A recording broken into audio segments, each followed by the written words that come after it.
Hi there. My channel and content, along with many other fantastic creators, is now on Means TV, the world's first anti-capitalist streaming service. I'll talk a little bit more about it at the end of the video, and I even have a nice little discount for you to check out as a thank you for supporting my channel. The United States has supported some of the most brutal dictators on Earth.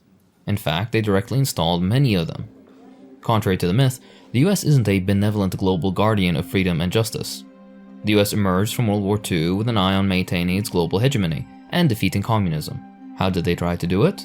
Well, they toppled democratically elected governments, entrenched corporate power, and participated in unspeakable violence leading up to genocide in any country that dared challenge American profiteering. Behind the facade of promoting freedom, they trained foreign militaries and paramilitary groups, supplied weaponry, and shared hit lists. Leftists, labor organizers, and indigenous people. Propaganda campaigns framed this violence, raw pursuit of resources, and cheap labor as heroic defenses of freedom. In this video, we'll look at 3 of these US puppet dictators: Suharto, Mont, and Mobutu. Let's start with some background. World War II is over. Large swaths of the world lay in ruin, but are rebuilding. Meanwhile, US policymakers are hysterical with fear over the so-called threat posed by the Soviet Union. Diplomat George Kennan advised very early in this Cold War to be patient and apply non-military pressure, believing that through cautious soft power the US could beat the Soviet Union without resorting to war. Yet Washington soon twisted Kennan's words into a rationale for hyper-militarization. They framed hot wars in Korea and Vietnam, wars that the US lost by the way, as vital to halting communism. Successive doctrines, from Truman to Reagan, promised defense against supposed Soviet aggression, while the US committed countless crimes against humanity. With each war, America increasingly treated regions of so-called negligible geopolitical significance as battlegrounds and testing opportunities for weapons, like napalm.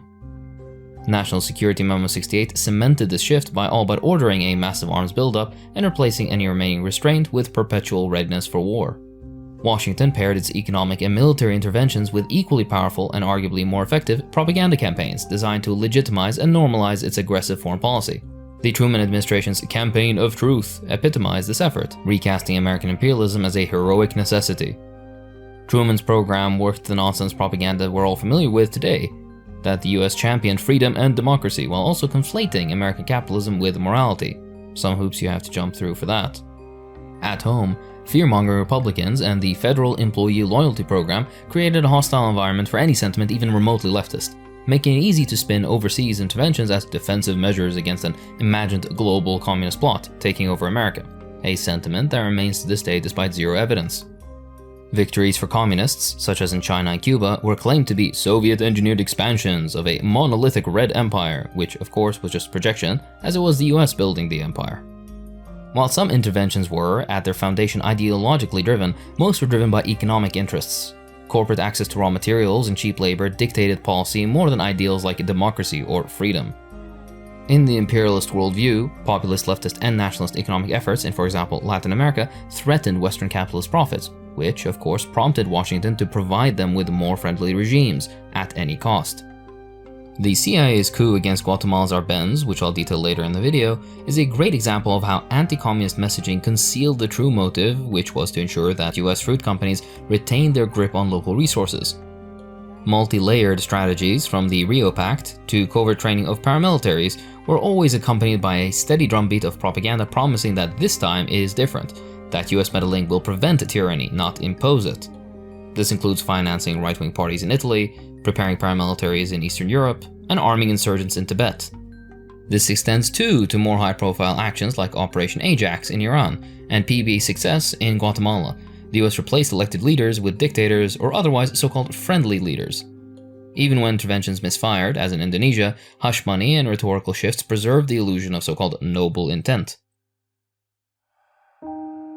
Suharto's rise to power in Indonesia in the 1960s was largely shaped and guided by the US, who viewed the archipelago's resources as too lucrative and the location too important to fall to the Reds. Washington policymakers discussed ways to dismantle the current government and president at the time, Sukarno's government, long before they launched the coup because of his staunch nationalism and tolerance of the Indonesian Communist Party. Sukarno was himself left-leaning and strongly identified with the organic anti-colonial and anti-imperialist forces around the world, with support from the USSR. The Communist Party, one of the largest on Earth at the time, was likewise an organically popular party. The US couldn't let that stand, of course, and had serious concerns that Indonesia might go communist. So a coup plot was hatched by the CIA, the first step of which was to recruit anti-communist army officers. As American officials and corporations watched the plan to overthrow Sukarno unfold, they eagerly awaited the moment they could open the country to foreign investment, quote-unquote, which existed at the time, but that wasn't open market enough, let's say, as Indonesian resources and labor weren't being exploited for pennies on the dollar. However, while these Western corporations would get their turn soon enough, Suharto and his generals needed to get themselves set up before they could do business. Suharto's cabinet appointments, to the degree these positions meant anything under a dictatorship, skewed hard towards high-ranking military personnel, awarding them more than half of the seats. In order to control the country fully, he made sure at least 2/3 of his regional governors were also military officers. From these positions, they entrenched corruption and nepotism at all levels of the government. They managed to create not just immense wealth for themselves, of course, but a business empire's worth in dealing between each other, which totaled at least $8 billion. While carrying out the coup, the army wanted to put an end to the Indonesian Communist Party. The CIA and the State Department provided the Indonesian military with 5,000 names of party members, which enabled swift and targeted repression, while US diplomats checked off victims captured or killed. Robert McNamara, the US Secretary of Defense, praised American military training provided to the Indonesian officers, seeing it as having paid dividends by making sure of the army's readiness to eliminate the Indonesian Communist Party. Guess I shouldn't have made those budget cuts. Between 1966 and 1974, the US supplied more than $200 million annually in economic aid and over $20 million in military assistance.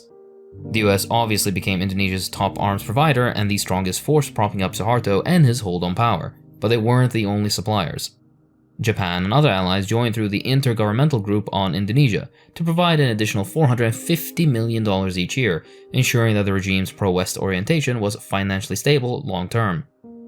In the background, American and British intelligence units coordinated propaganda to depict the Indonesian Communist Party as the true ruthless plotters to justify a little shooting that Western diplomats said in private was essential for quote-unquote effective change. High-level US officials called the destruction of the left a gleam of light and an enormous dividend that proved America's Cold War strategy of containing communism and plundering resource-rich states for Western capital as a major success. In 1967, a special conference in Geneva, attended by American, European, and Japanese corporate C-suite people, divided the Indonesian economy sector by sector, forests, minerals, and plantations, amongst other things, and handed them out to the numerous foreign companies in attendance. However, it was the elite close to Suharto, especially high-ranking military officers, who benefited the most from the illegal logging industry specifically, where they also exploited its territorial function to extract bribes and/or protection fees. This is in addition to the more than 70 companies this privileged group controlled, which included, amongst other things, plantations, fisheries, banks and other financial firms, construction and transport firms, and companies dealing with pharmaceuticals, wood, metal, and even tourism. This would have been utterly unthinkable under Sukarno's government. Suharto's thirst for US arms was part of a calculated effort by Indonesian officials to play on American fears of losing Southeast Asia to communism, which they believed would result in more weapons and aid. This alliance with Washington ensured that, as they were losing the war against Vietnam, the US held up Indonesia as a model bastion of anti-communism, a pillar of stability and free markets, apparently. Then the mass slaughter began. It's been called the largest unrecognized mass killing of the 20th century. Did the US Congress issue any kind of condemnation? No, of course not. Did US relief agencies step up to offer help to victims when their government wouldn't even condemn it? No, of course not. Confirming that human rights took a backseat to large-scale wealth and resource extraction, which has always been the case with American policy. After the coup staffed the government with loyal henchmen, Suharto wasted no time committing one of the largest mass murders of the 20th century, killing about 1 million people, mostly poor peasants, Indonesian Communist Party members, and ethnic Chinese. Suharto used the military to kill communists in Java and Bali, while also aiding civilian vigilante groups that were participating. Victims endured extreme brutality, throats slit, heads severed, people drowned or burned alive, at the army's hands or direction. In the case of paramilitaries and militias, the killing was done under military guidance. CIA reports confirm Indonesian pilots used US-supplied aircraft to strike targets as well as the US-made destroyers to shell Timorese territory. Chinese people were singled out as foreigners or communists and suffered massacres, looting, and forced displacement. Legal scholars and historians now widely regard the 1965-66 killings as a case of genocide. Indonesian army records, including thousands of pages of top-secret files, prove the military's direct responsibility for the killings, removing all doubt that these murders weren't spontaneous. Over time, the regime's reign of terror gutted the country's culture. People like teachers, unionists, popular figures of all stripes were purged, which understandably led to a climate of fear that put an end to the possibility of resistance of any kind. East Timor's subsequent invasion in 1975 broadened the scope of the Annihilation Campaign with US weapons and training, enabled paratroop drops, strafing, and naval shelling. With these undesirables out of the way, Suharto had a completely free hand to enrich himself and his imperial bosses back in the US while wringing out every last drop of labor possible from ordinary Indonesians and draining the environment of all the resources they could get their hands on. US and other Western corporations rapidly penetrated Indonesia's economy, transforming it into, in their words, a model pupil for global capital. The first company to sign a contract with the regime in Jakarta, one that would play an outsized role during Suharto's reign, was Freeport. They'd secured one of the world's richest gold and copper mines and, with Suharto's blessing, received extraordinary privileges. No environmental safeguards, minimal royalties, and no need to provide compensation for stolen indigenous land. The World Bank and IMF, of course, always involved in these situations, were eager to make a profit in Indonesia, and they granted massive loans contingent on dismantling even more protections, promoting an even more export-oriented development, and further prioritizing foreign investment. The World Bank also funded transmigration schemes, which forced rural people to relocate and allowed agricultural and logging companies to seize forests. This so-called development under Suharto was actually just an explosion in sweatshops. Those who worked there did so under extraordinarily horrible conditions. For example, some were forced to work 36-hour shifts in fenced-off compounds making products for Western brands that sold at very inflated prices abroad, generating unprecedented profits for those foreign companies. It probably doesn't surprise you to learn that the wages these workers were paid barely covered even the most basic of daily needs. Corruption enriched Suharto's family and cronies, who diverted a portion of their ill-gotten gains into private offshore accounts to ensure they had a lavish escape hatch just in case. Of course, this grift was simultaneously bankrupting the country more and more every single year. By the late 1990s and early 2000s, Indonesia's total external debt soared to over $262 billion, which made them almost completely dependent on international creditors, some of whom we mentioned. For a deeper dive into the topic, read The Jakarta Method by Vincent Bevins.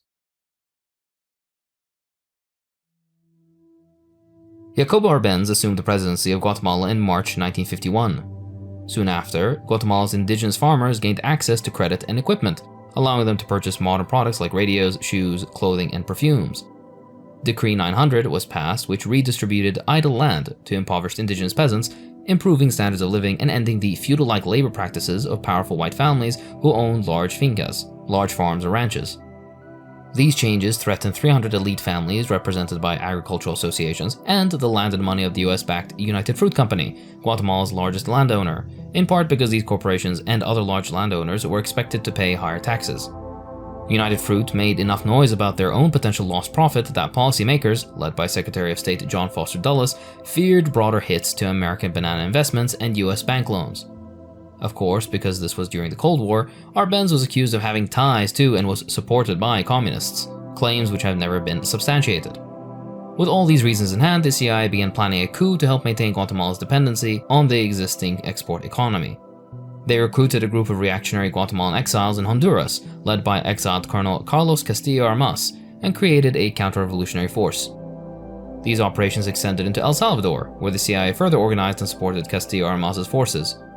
Exaggerations of the size of the counter-revolutionary army fueled panic in Guatemala City, ultimately leading the Guatemalan military to abandon Arbenz, and on June 27, 1954, the CIA's plans were successful in overthrowing a democratically elected president who immediately fled into exile. By 1960, a civil war erupted. Decades of militaristic governments and repression followed, protecting elite interests against agrarian, labor, and political movements. This fear and constant violence shaped Guatemala's political trajectory, as local elites and foreign actors guarded their profits and influence through more coups and ongoing militarization. The person we're interested in, however, doesn't take power until the 1980s, which should kind of give you a clue as to just how destabilizing the overthrow of Arbenz was. During the Civil War, indigenous Maya populations, especially those living in the highlands, suffered brutally from the military's counter-insurgency campaigns. These were the poorest segments of the population, systematically impoverished for centuries, and in many cases even cut off from the central government regarding new laws coming into play, such as the short-lived Decree 900. Regardless, General Efrain Rios Montt, one of the many dictators and Western lackeys to rule Guatemala for American interests, launched brutal scorched-earth policies in the early 1980s in fear of insurgencies. This left at least 626 villages attacked by Guatemalan troops, 440 villages completely destroyed, crops and homes burned, and livestock killed in an effort to starve and displace the population. Some 200,000 people were killed or disappeared, 83% of which were indigenous Maya, an act recognized as genocide by later truth commissions. Military officers admitted civilians were routinely killed as a necessity, quote-unquote, since most indigenous communities were deemed guerrilla supporters or fighters, a rationale being used in Palestine right now by the Israeli military. After these atrocities, US-trained counterinsurgency troops, often with direct US input, forced survivors into model villages under army control, where inhabitants were under constant surveillance, starved, and made to perform forced labor. Boys and men were forced to torture and kill neighbors. In many communities, this sparked an arms race for self-defense, but this only intensified the assault and murder.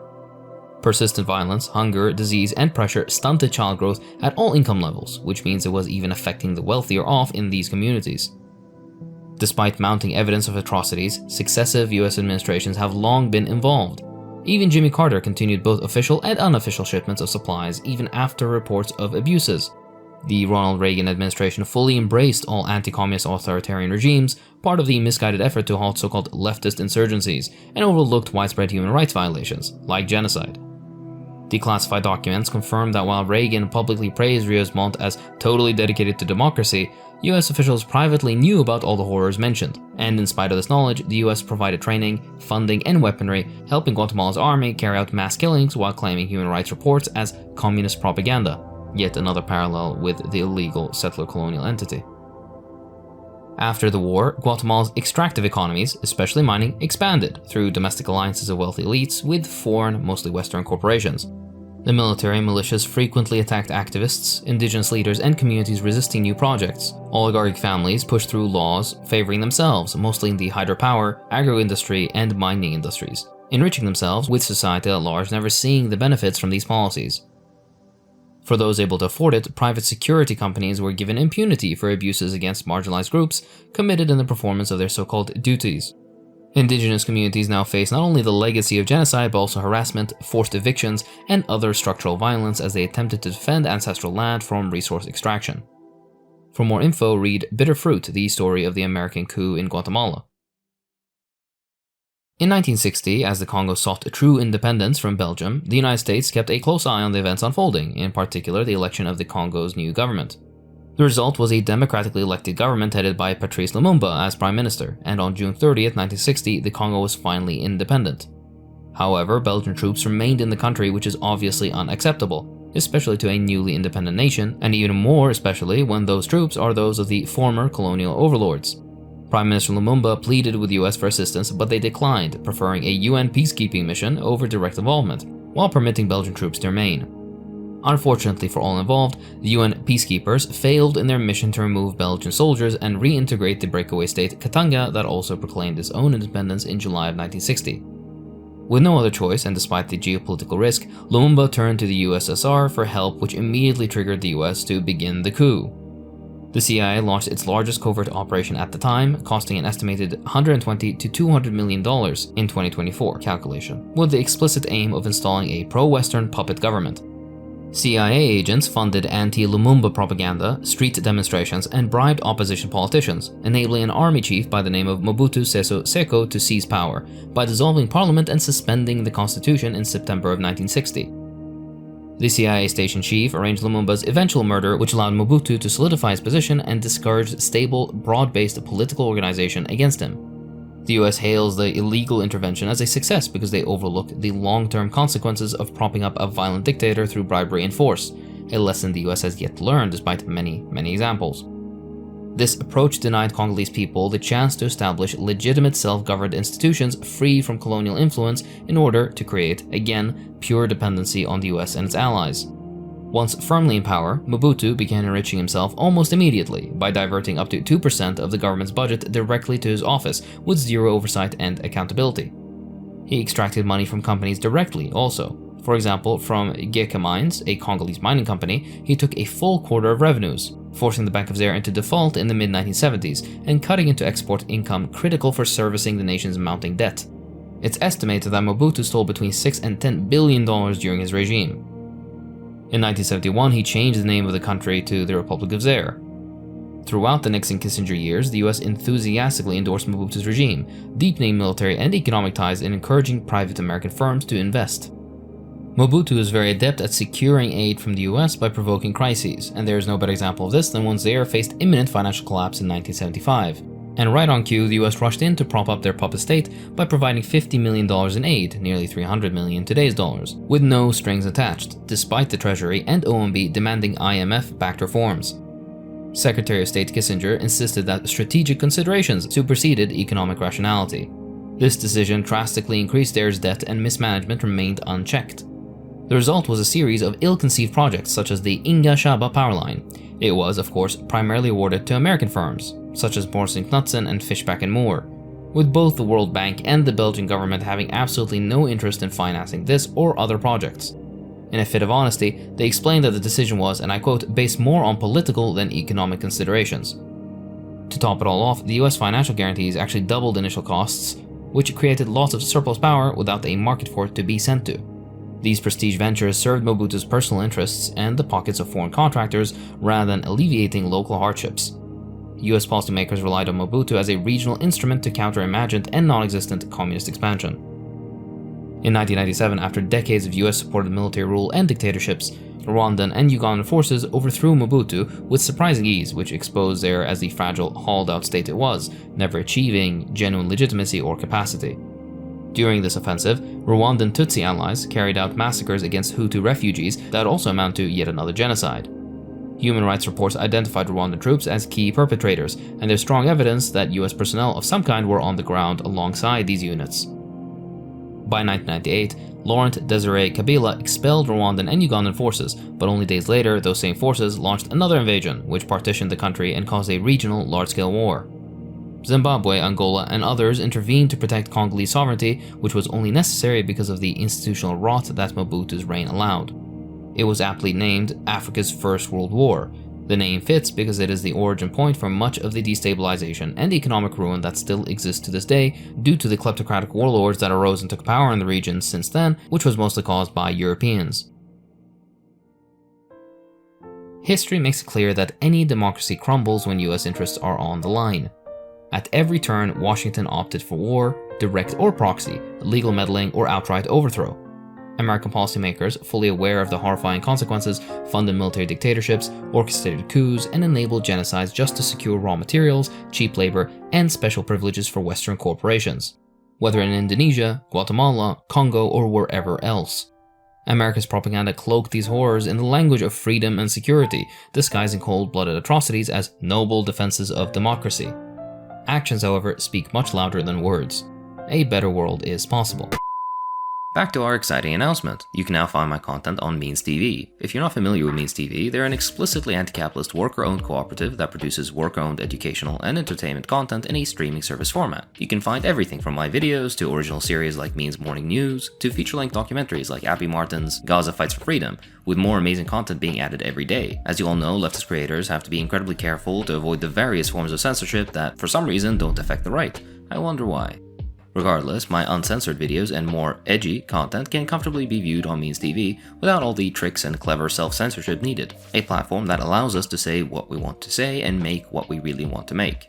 We can even chat and discuss on a community forum where creators can engage with each other and their viewers right on the platform. The main reason I and many others joined, however, is that Means TV is ideologically dedicated to supporting principled socialist content. As a little thank you for watching my channel, if you sign up with my link below, you can get your first month 20% off. That's only $7.99 a month. Or for an even better deal, you can opt for the annual plan and get 20% off the whole year. Every person who signs up using my link is directly contributing to the financial stability of my channel and the entire cooperative media project. Had it not been for you guys and your support, my channel, the Deprogram, and Means TV wouldn't be possible. So if you'd like to help support my work and that of many other fantastic creators, consider signing up for Means TV using my link below. That's all for this time. If you enjoy what I do, then please consider supporting me on Patreon. It really does help. I'd like to thank my patrons, so thank you too. Nitro Dubs, Kenny, Thomas Roberts, Nicholas, Owen Baker, T. Wood, Dr. Lemonman, Lumix, Charlie Narek, Ultimate Turin, Daniel Ethel, The Generic Guy, Santiago Pereira, Rain, Cassandra Corvus, David Fries, Confuse M, Mariana Mastosevic, Robbie Richardson, and Masay Kadro. Thanks for watching.